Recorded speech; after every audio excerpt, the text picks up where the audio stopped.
Emily Carson had always believed in the good in people. At 17, she was the kind of girl who still said thank you to bus drivers and waved at crossing guards. Growing up in a quiet town in Georgia, she was taught to trust authority, especially the police.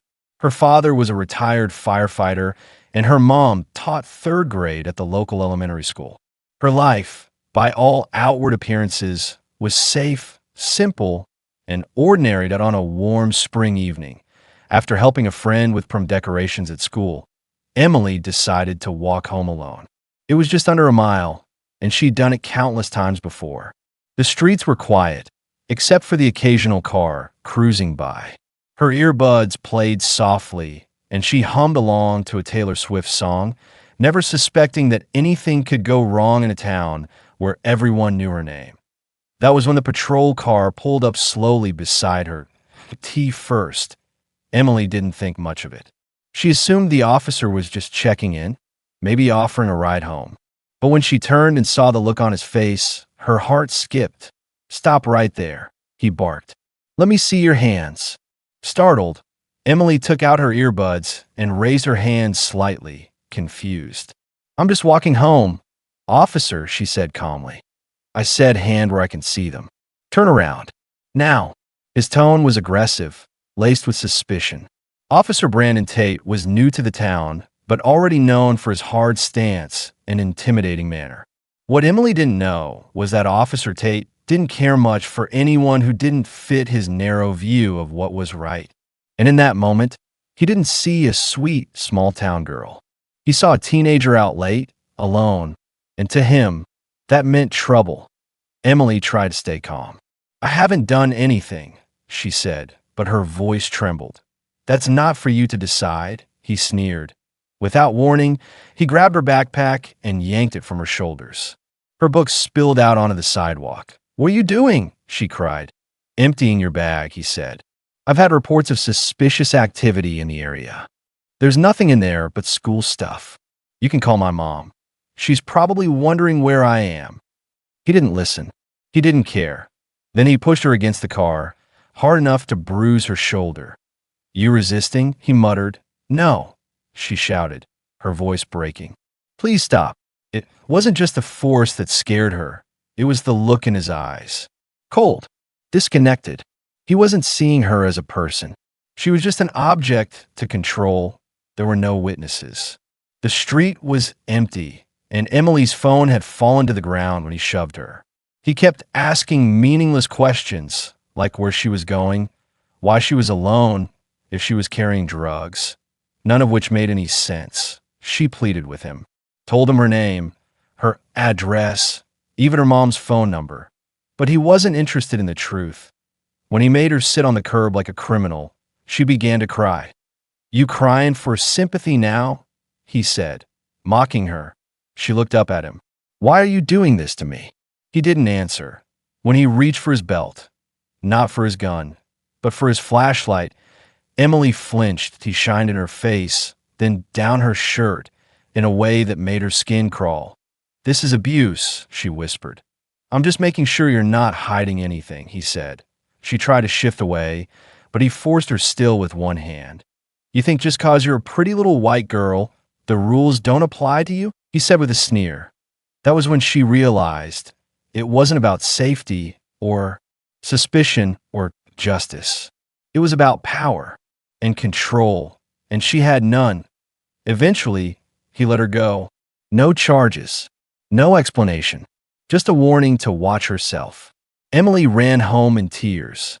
Her mother, horrified by the bruises and the story, called the station immediately, but nothing happened. Officer Tate claimed she had been acting suspicious, said he had every right to stop and search. The department backed him. No body cam footage was available. No disciplinary action was taken. Emily stopped walking home after that. She stopped smiling at police officers. The trust she once had was shattered beyond repair. Word spread at school, and some believed her, others didn't. Maybe she was exaggerating. Maybe he just misunderstood. The town didn't want to believe that one of their officers was capable of something so cruel. But Emily refused to stay silent. She wrote about it. She spoke at a community meeting. Her mother pushed for accountability, and slowly, others began to come forward. Young people, mostly who had been stopped or harassed by Officer Tate without reason. What began as a single voice became a small movement that IT wasn't justice. Not yet, but it was a start. Emily stopped eating lunch at school. She didn't go to prom. Her grades slipped. The fear followed her everywhere. Every time she saw a patrol car, her stomach clenched. She couldn't sleep without hearing the echo of his voice. You think just 'cause you're a pretty little white girl. It played like a broken record. Her parents did what they could. Therapy sessions. A lawyer's consult. But in their town, filing a complaint against a cop was like yelling into a storm. People whispered behind their backs. Some called her dramatic. Others avoided them completely. But Emily refused to pretend point one day. She posted her story online. Not for pity, just to be heard. She included everything. The flashlight, the bruises, the way he mocked her. Within days, it was shared hundreds of times. Girls from other towns messaged her privately. He did the same thing to me. Thank you for saying what I couldn't. The truth began to swell. Local reporters picked it up. Civil rights advocates reached out. Emily's quiet pain had become a spark. Under pressure, the police department opened a formal review.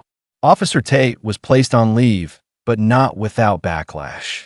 A few officers publicly defended him, claiming he was just doing his job. But the community had started to see differently. The badge, once a symbol of safety, now looked like a mask. For the first time in months, Emily felt like maybe she wasn't alone. IT took nearly a year, but a case was built. Others testified. Body cam gaps raised suspicion. In the end, Officer Tate was dismissed for misconduct. Not for everything he had done, but for enough. Emily didn't celebrate. Justice hadn't erased the fear, but it had spoken the truth, and that mattered. Emily went on to speak at colleges. She helped start a youth legal aid group.